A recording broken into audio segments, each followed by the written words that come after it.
Բարև ձեզ սիրելի Աստծո ժողովուրդ, Տերը բոլորիդ պահի ու ուշնի այս օրերի մեջ իր խաղաղությունով լցնի եւ հավատքով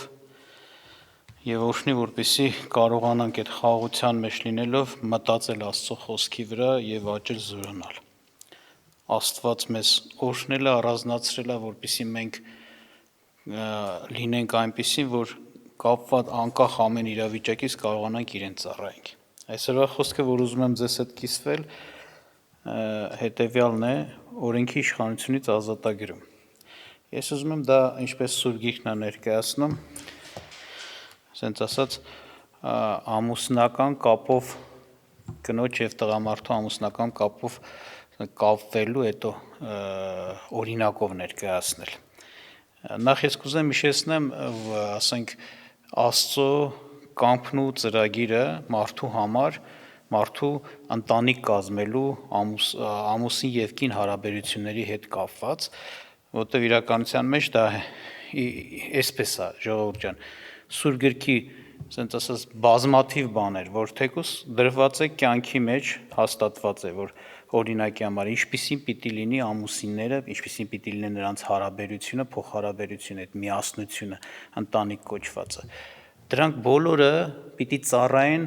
ավելի, ասենց ասած, կարևոր բաները ճանաչելուն, ավելի կարևոր բաները հասկանալուն։ Կան, դրանք իրական դետալներ են, որոնց մեջ մենք ապրում ենք եւ մենք աշխատում ենք հենց այդպեսին լինենք։ Մեր ընտանիքը այդպեսին լինի։ Բայց դրանք էլ նախատեսված են, որպեսզի բաներ բացահայտեն մեր կյանքում, ավելի հասկանալի սարքեն, որոնք կապված են Քրիստոսի հետ, Քրիստոսի եկեղեցու հետ, Քրիստոսի հարսի հետ, Քրիստոս եւ մարդ միության հետ, այդ միաբանության հետ։ Եվ ես կուզեմ կարդամ ձեզ համար Եփեսացիս 5-րդ գլխի 21-ից 33-րդ հատվածը, որտեղ ներկայացում է Աստծո կամքն ու ծրագիրը, Աստծո պատվերն ու հրամանը ընտանիքում կնոջ եւ ամուսնու փոխհարաբերության հետ կապված։ Ինչպիսին պիտի լինի կինը ամուսնու հետ կապված հարաբերություններում,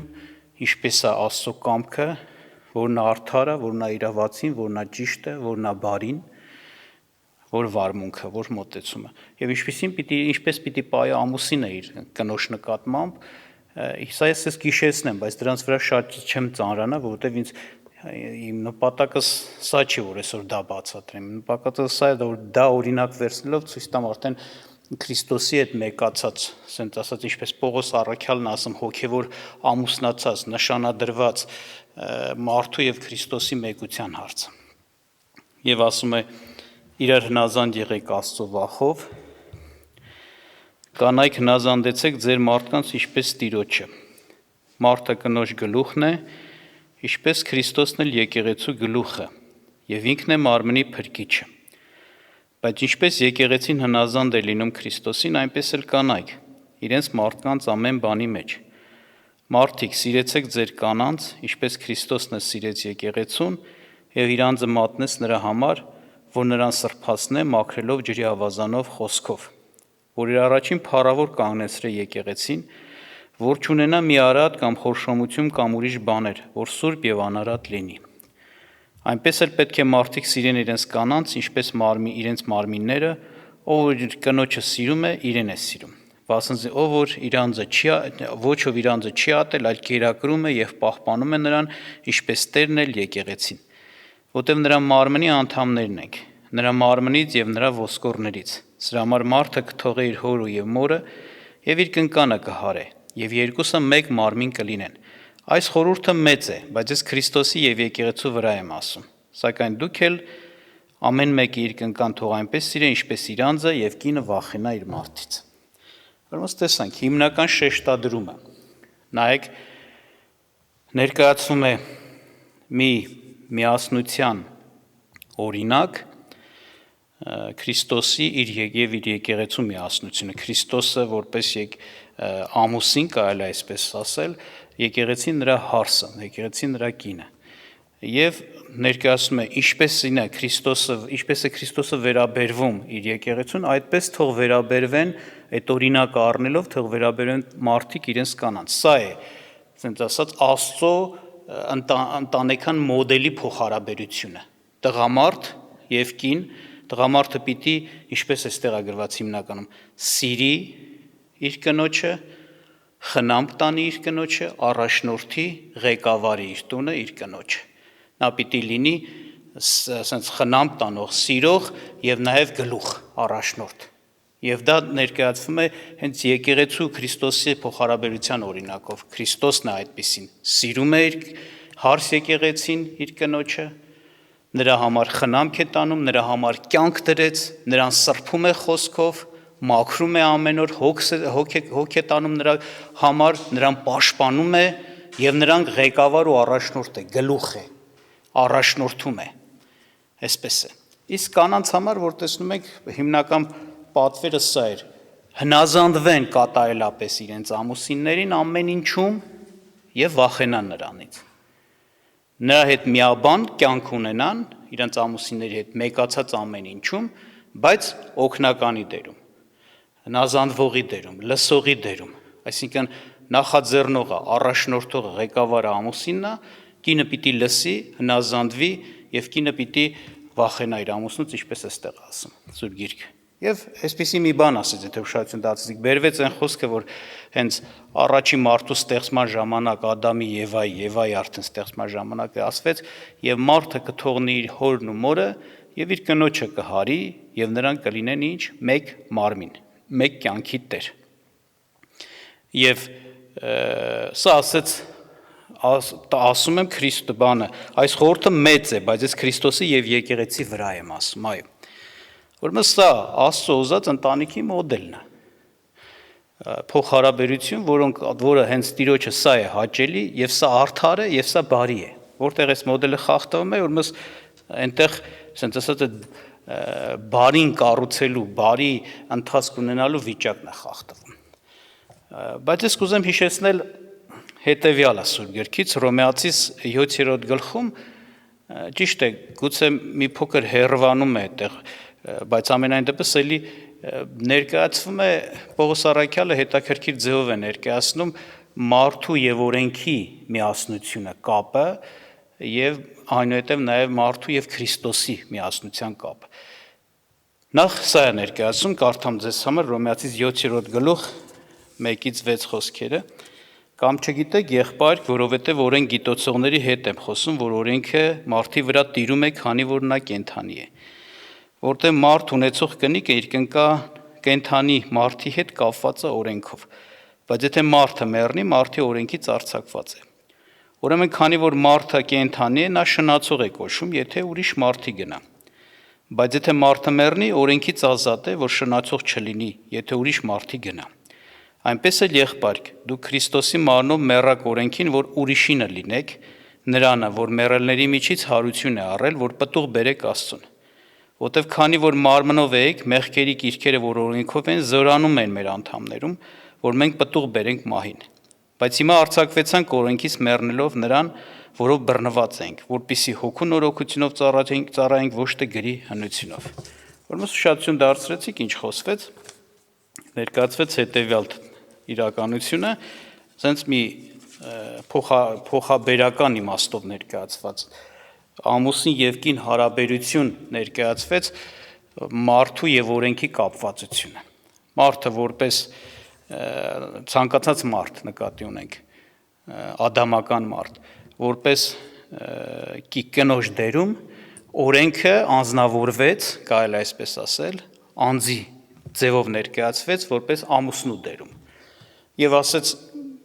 մարդը, ցանկացած մարդ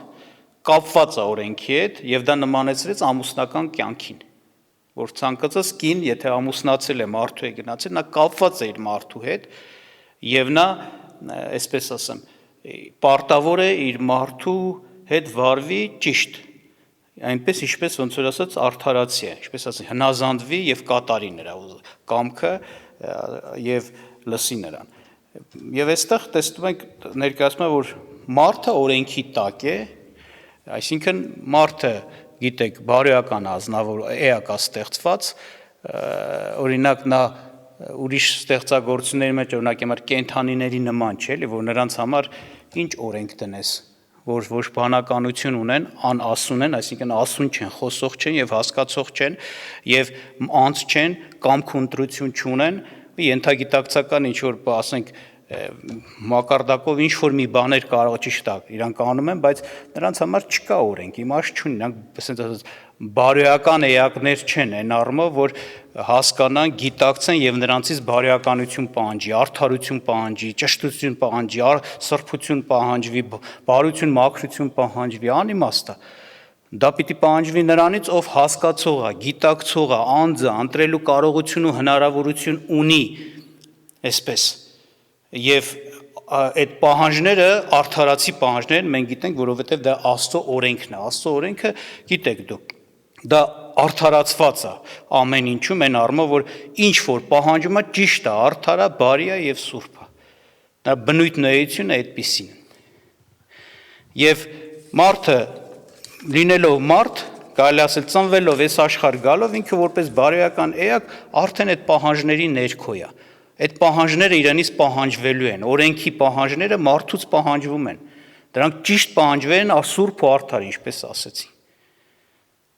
Եվ չի կարա մեկ ասի, ես այդ բանի տակ չեմ, ոչ չես, հենց դրա տակ ես, արարիչ Աստված, որ ստեղծել է, նաև օրենսդիրն է, նաև ղեկավարն է, նաև սենց ասած հսկողն է, նաև պատժողն ու դատապարտողն է, հենց դատաստանը սրա համար կա, որովհետև կա նաև պահանջված արդար բարոյական չափանիշներ, որ մարդը պիտի դրա մեջ կենա, չկացավ չարությունը, անիրավությունը, մեղքը, վնասը եւ պիտի իր արածի համար անպայման քաշի։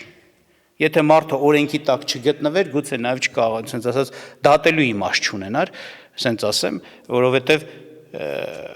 բանը անիմաստ կլինի դատես մեկին, որի վրա օրենքը իշխանություն չունի, պահանջ չի դրել։ Ուրեմն ցանկացած մարդ բարոյական էակ է, Աստծուց ստեղծված, չարը բարին զանազանելու, ասենց ասած, կարողությունով, վիճակով եւ պիտի ինքը ճիշտ ապրի։ Այդ իշխանության տակ է։ Եվ այդ դա ներկայացվեց, այդ իշխանություն ներկայացվեց որպես օրենք ամուսնու իշխանություն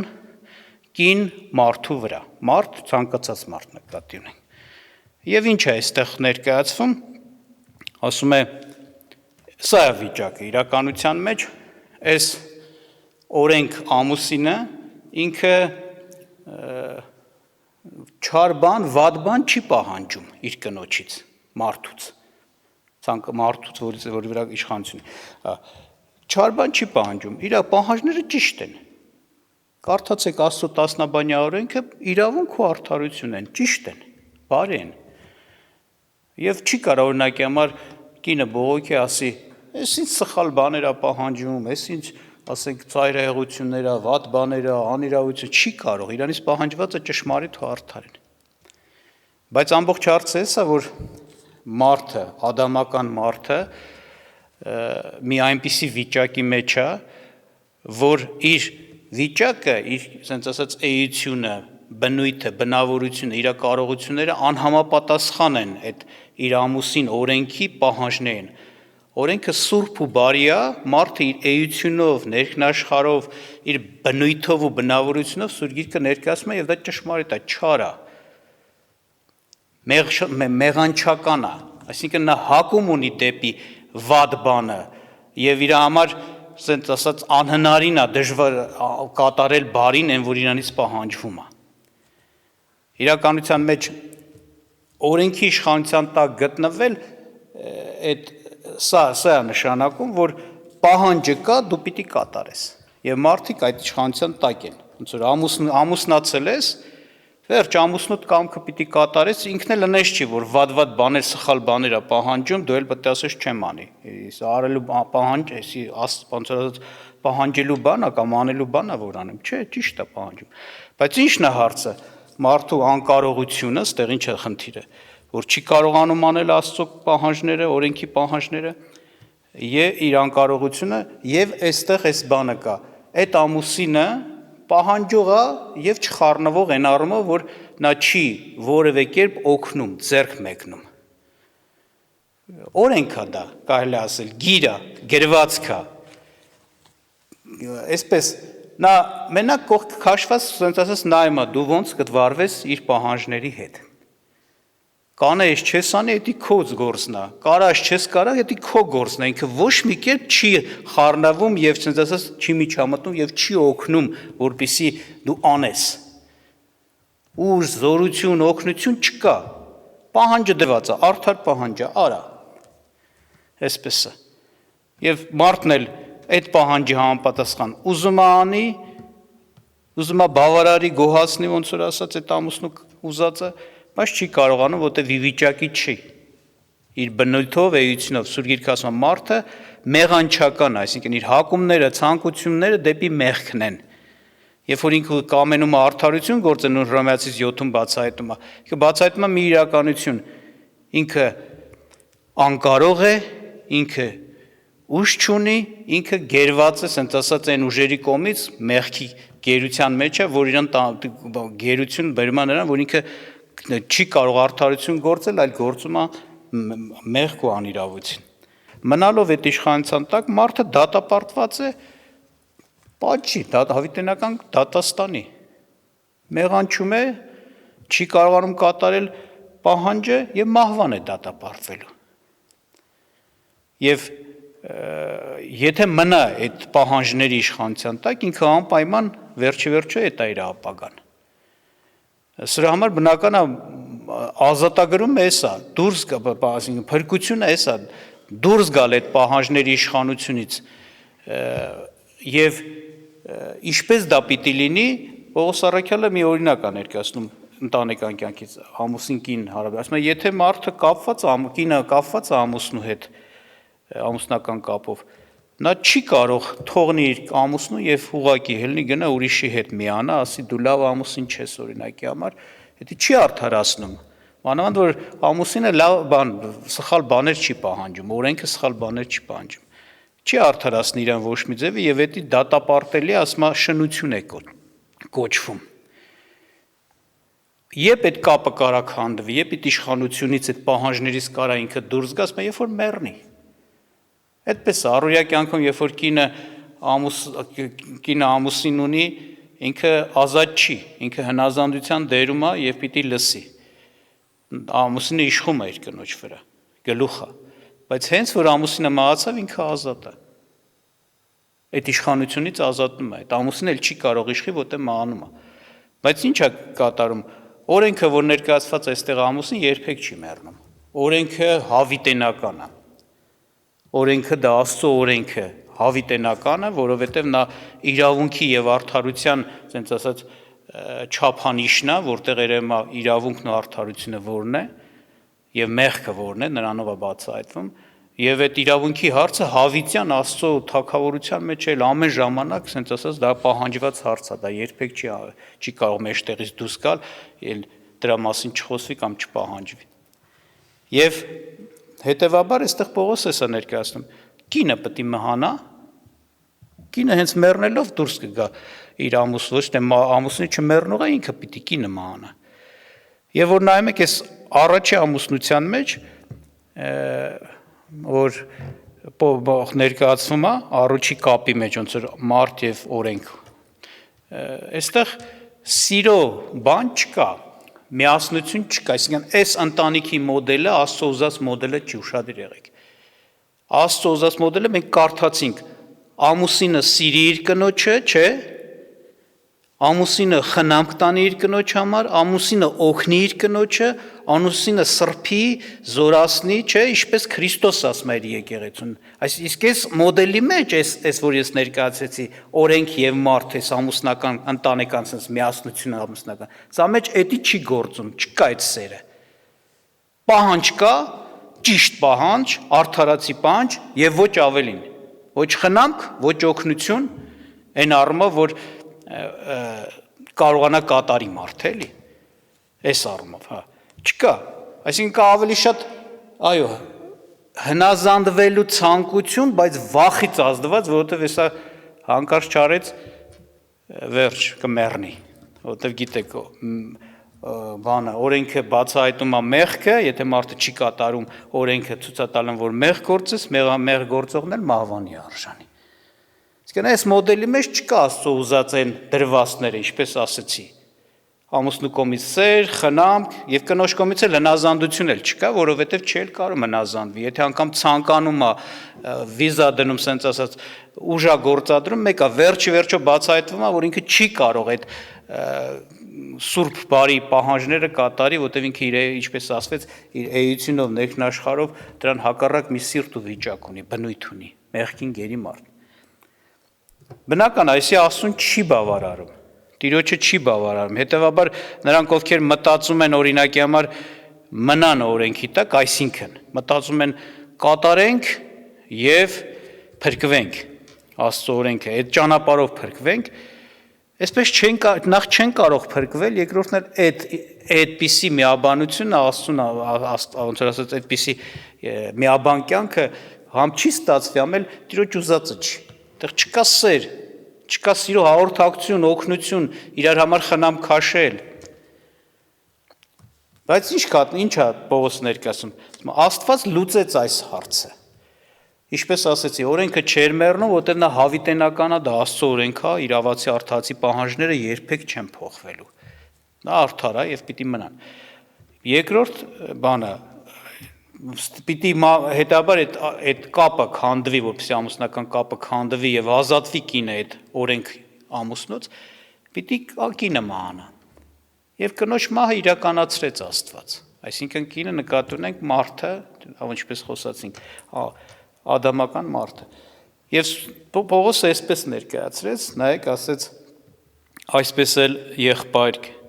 դուք Քրիստոսի մարմնով մեռակ օրենքին, որ ուրիշինը լինեք, նրան, որ մեռելների միջից հարություն առե, որ պտուղ բերեք Աստծուն։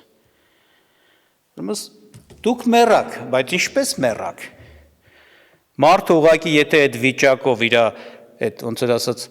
արդեն մեղանչած վիճակով մեռնի, ինքը բաժինը կլինի մահվան, հավիտենական մահվան, կորուստ դատաստան։ Բայց Աստված նրան ոչ թե ուղղակի մահվան մատնեց, այլ ասում է Քրիստոսի մարմնով մեռակ։ Քրիստոսի հետ մեկացնելով Աստված մահվան մատնեց։ Աստված էլի մահվան մատնեց մարդուն, հին մարդուն, այդպես է գրված Սուրբ Գրքում, բայց Քրիստոսով խաչը բարձրացրեց։ Կարդանք Հռոմեացիս 6-րդ գլուխը, ես նոր 7-ից էի, չէ՞, կարդում, 6-ում դրա մասին Պողոսը լավ խոսում է։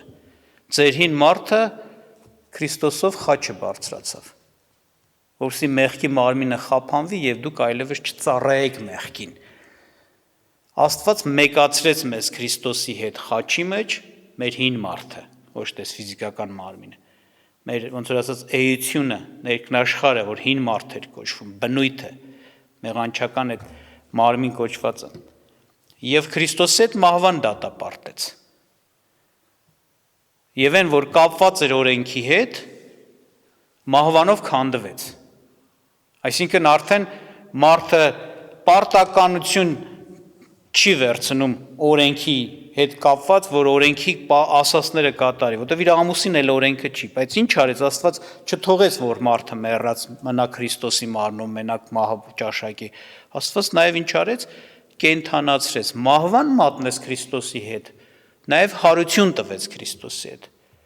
Մենք հաղորդ ենք, մենք մասնակից ենք, մեր հին մարդը մասնակից է Քրիստոսի մահվանը։ Քրիստոսի հարությունով Աստված մեզ նոր մարդ է դարձնում։ Եվ այս, որ Աստված միացրեց մահով Քրիստոսի հետ, հարության մեջ էլ մեկացած թողում է մեզ, որ մենք մեկ լինենք Քրիստոսի հետ։ Այսինքն ինչ կատարվեց, մահվանով ազատվեցինք հին, ասենց ասած ամուսնուց, ամեն ինչ որ ներկայացում է այդ խորհրդով, այդպես եմ խոսում, հարությունով մենք մեկ դառանք նոր ամուսնու հետ, միասնական։ Եվ այս արդեն նոր ամուսինը, որ Քրիստոսն է, նա ունին պահանջներ, այնպես չի, որ ասել է, ինչ կուզես արա, ոնց կուզես արա, որտեղ ոմանց թվում է, եթե ասում ենք մենք դուրս ենք եկել օրենքի իշխանությունից, այդ նշանակում է դառել ենք անգլուխ, գլուխ չունենք, մենք մեր գլուխն ենք, ինքնագլուխ, Ինչ կուզենք կանենք, այդ անշարակում ու սարսափում են շատերը այդ խոսքից, այդ մտքից, որ ոնց թե դուրս ենք եկել օրենքի իշխանությունից։ Պողոսն ասում, որ մենք ազատվեցինք օրենքից, օրենքին մեռնելով, օրենքի մոռնելով, այսինքն օրենքը պահանջում էր մեղավոր մարդը մեռնի, օրենքի պահանջով օրենքի համար մեռանք, որ օրենքը էլ մեր վրա չիշխի, որ նրա պահանջները կատարելով չփրկվենք, օրհնվենք, հաջողություն ունենանք, այդ ճանապարհով չլինի մեր օրհնությունն ու հաջողությունը։ Որ այսպես չլինի, ինչպես հին կապի մեջ էր, օրենքը ամուսին ասում էր, արա կստանաս, արա լավ կլինի, կօրհնվես, անելուց որպես վարձք, որպես աշխատանքի արդյունք, իսկ դա չէր կարողանում մարդը, և հիմա արդեն նոր մի ամուսնություն ձևավորվեց, ձևակերպվեց, հաստատվեց, որ Աստծո ուզած այդ ընտանիքն է, Աստծո ուզած ընտանեկան մոդելն է։ Մենք Քրիստոսի հետ մեկացանք, Քրիստոսը մեր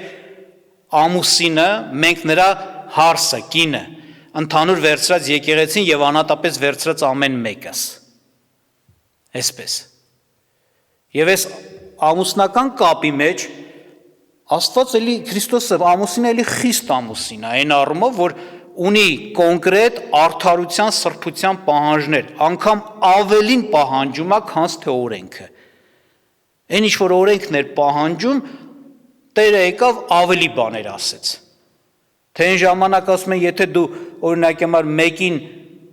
սպանես, մի սպանիր, չէ, մեղք գործեցիր, հիմա ասում է, եթե սրտումդ մեկին ատեցիր անգամ, ատեցիր, մահը ցանկացար, դու նույն մարդասպանն ես ու մարդասպանի հոդվածով կդատվես։ Այդ պահանջներն է Տերը նորից բերում, չկարծենք, թե նորից եմ ասում, ազատ ենք, եթե ասում ենք օրենքի տակ չենք, վերջացավ, ինչ կուզենք կանենք, այդպիսի բան չկա։ Մենք ազատ չենք, ազատվեցինք օրենքի իշխանությունից։ Ես դա բացատրեցի ինչ էր դա նշանակում։ Հիմա մենք Քրիստոսի իշխանության տակ մտնանք։ Նոր ամուսնություն ձևակերպվեց ու հաստատվեց, այն էլ Աստծով հաստատվեց։ Բայց այստեղ ինչ առավելություն կա այս ամուսնության մեջ, այս կապի մեջ։ Արդեն Քրիստոսը կենթանի անձ է, կենթանի հոգի, կենթանություն տվող, կենթանության աղբյուր, զորության աղբյուր, օգնելու կարող, օգնել ցանկացող։ Էլ օրենքի նման, օրենք ամուսնու նման չի, որ գնա ոնց կուզես արա, ճիշտ եմ ասե, արա, վերջ։ Կարաս չես կարա ինչ չի հետաքրքրում, այտենց չի։ Տիրոջ հետ մենք մեկացանք, մեկ դառանք եւ այս ամուսինը իրոք մեկացել է մեր հետ այն առումով, որ իր ուժը, իր զորությունը, իր օգնությունը միշտ մեր հետ է։ Մենք ինքնագլուխ չենք, Քրիստոս ունենք, եւ մենք մեր ուժով ու զորությունով չի, որ մի բան կանենք, իրականության մեջ նա, ասենց ասեմ, այն անձն է, որ ամեն բան իր վրա է վերցրել, իր զորությունով, իր իմաստությունով, իր կարողությունով, իր արդարությունով, իր սրբությունով, ամեն ինչ իրանով տա քեզ, օգնի քեզ եւ դու կարող դառնաս իր այդ թեկուզ ամենախիստ պահանջներն էլ, օրենքից ավելի խիստ պահանջներն էլ կատարես։ Եվ այստեղ գործում է սիրո մեկություն, ինչպես կարդացին, Քրիստոսը խնամք է տանում իր եկեղեցու համար, Քրիստոսը կյանք է դնում իր եկեղեցու համար, Քրիստոսը իր խոսքով մաքրում է իր ժողովրդին, իր հարսին, ամեն մեկիս, որ սուրբ, անբիծ անարատ կանգնենք, տեսեք անողը ով է, Քրիստոսն է անողը, օրենքը ոչինչ չէր անում, օրենքը պահանջում էր, Քրիստոսը քեզ համար շատ արեց եւ քեզ էլ տվեց այն հնարավորությունը, որ դու նրանով այո կարողանաս իր պահանջները կատարես։ Փառք Աստծուն սրա համար, ժողովուրդ ջան։ Այս փառք Աստծուն էս ոնց որ ասած, այս է Աստծո ուզած ընտանիքն է, մոդելն է, կառուցվածքն է։ Աստված սա է ուզում։ Կինը վախի իր ամուսնուց, կինը հնազանդվի իր ամուսնուն,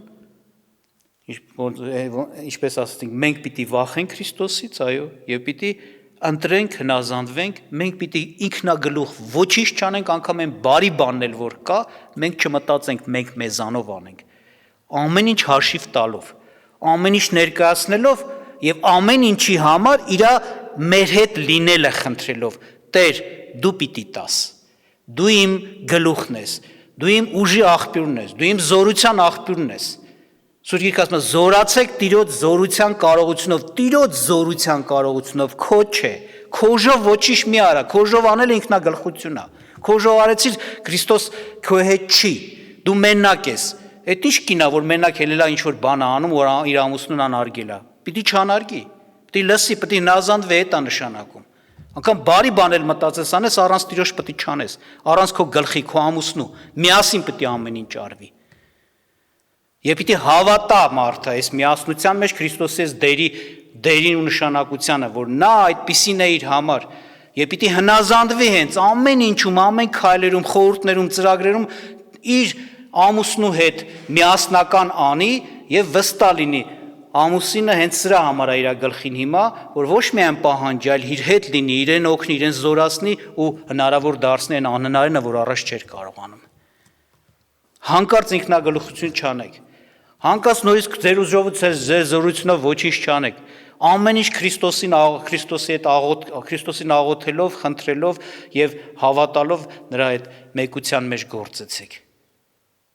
Շատ տեղերում Տեր հենց օրինակները ուրիշ փոխում է, ուրիշ ձև է ներկայացնում, որ ավելի հասկանանք, թե ինչ է նշանակում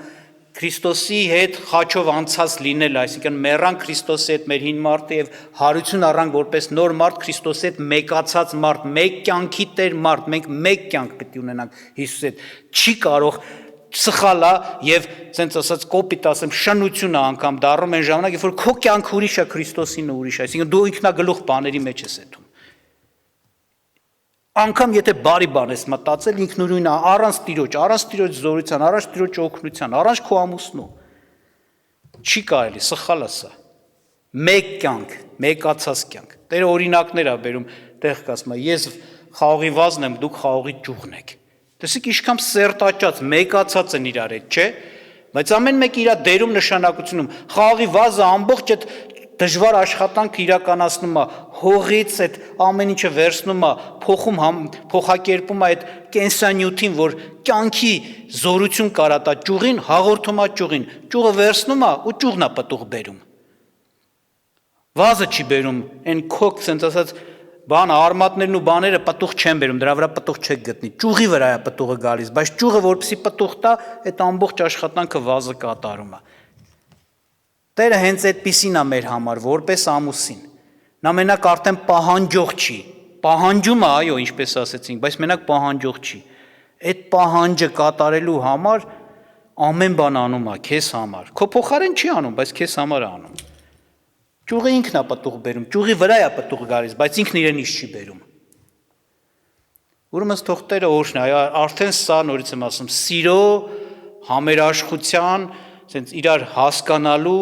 ամեն մեկը իրար ճիշտ դերում լինելու մի հատ բան է, ընտանիք է ձևավորվում, Քրիստոս ամուսին, մարդը, յուրաքանչյուր եկեղեցու անդամ, Քրիստոսի հարս, Քրիստոսի կին։ Եվ սրա մեջ կա, այո, արդեն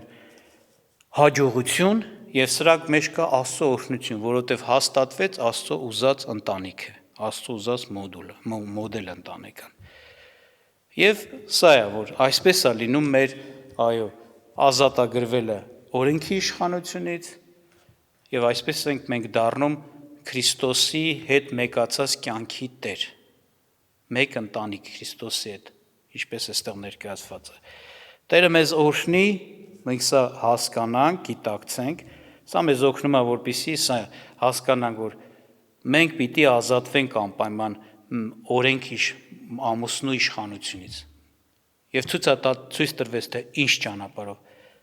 խաչի ճանապարհով։ Քրիստոսի հետ խաչի վրա Աստված մեզ մեկացրել է արդեն, մենք պիտի դա հավատքով մեզ համար ընդունենք եւ հավատքով ընդունենք նրա հետ մեռանք եւ նրա հետ հարություն առանք։ Հիմա որ ովքերս որ ընդունել ենք արդեն, տեսնում ենք, այո, եկել են Քրիստոսի հետ այդ ամուսնական, ասենք ասած, օրենքով կապված ենք միասին։ Մենք պիտի մեր դերում լինենք։ Այստեղ երկու բան կա։ Քո հնազանդության չափը կատարյալ, այսինքն ամեն ինչում Քրիստոսի հետ միասին, Քրիստոսի կամքի պես, Քրիստոսի ուզածով։ Իսկ անելը, դա ընտրությունն է, այդ որ խոսեցի նոր, ընտրությունն է, հոժարությունն է, ասենք ասած, կամքը դա պետք է այդպեսին լինի։ Դու ուրիշ բան էլ պետք է չմտածես։ Իսկ անելն էլ էլի այսպես հավատքդ։ Դու պետք է հավատաս, որ գլխի տեր ունես, ամուսին ունես։ Հավատաս նա հենց նրա համար է, որ քեզ համար լինի զորություն, կարողություն, ուժ արդարություն, սրբություն գործելու համար։ Եվ ամեն բան, ինչ որ պիտի կատարվի, այդ հավատքին որպես պատասխան պիտի այո կատարվի։ Դու հավատում ես եւ զորանում ես։ Դու հավատում ես, շնորհք ես առնում։ Դու խոնարհվում ես, Աստված քեզ շնորհք է տալիս։ Քո Քրիստոս ամուսինը, ասենք ասեմ, քեզ օգնում է եւ կատարվում է բարին, կատարվում է արդարը, կատարվում է սուրբը։ Ապրում ես Աստծուն հաճելի կյանքով։ Սա է ճանապարհը, ժողովուրդ ջան։ Թող Տերը մեզ օրհնի եւ այս բաների մեջ ավելին հասկացնի, բացի եւ զորացնի, որ մենք կարողանանք այո ապրենք Աստծո զորությունով։